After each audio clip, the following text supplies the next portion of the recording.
দিচ্ছিল। আমি নিজের চোখে দেখেছি। আরে একটু আগে আমার পায়েও পা দিচ্ছিল ইনি। কি বলছেন আপনি?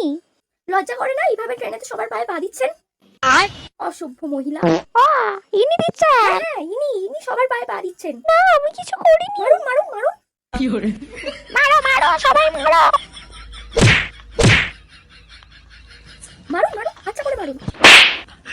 আন্টি একটু সরে বসুন, বসুন। এখানে জায়গা নেই। জায়গা নেই? কুমড়ো পটাশের মতো চেহারাটা নিয়ে পাগুলো ফ্যারকা ফ্যারকা করে বসে থাকলে কি এখানে জায়গা হবে? সরুন সরুন, বসতে দিন। বললাম তো জায়গা হবে না।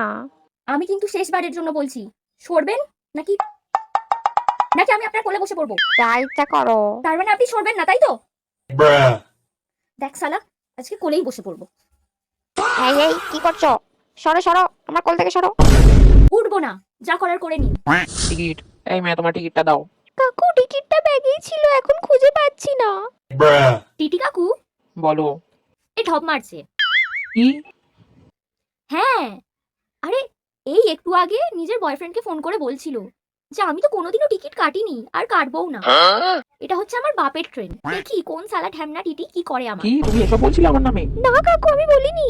হ্যাঁ হ্যাঁ, এই একটু আগে বলছিল, আমি নিজের কানে শুনেছি। চলো নামো ট্রেন থেকে, দেখাচ্ছি তোমাকে মজা। সালা লোকের পিছনে পাঁচ দিতে ভালোই লাগে। তোমার টিকিটটা দাও দেখি। হ্যাঁ, টিকিট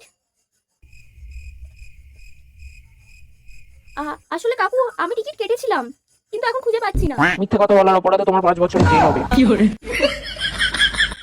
কাকু এইবারের মতো ছেড়ে দাও, এরপর থেকে নিশ্চয়ই টিকিট কেটেই উঠবো। না না, ওসব কিছু শুনতে চাই না, চলো চলো।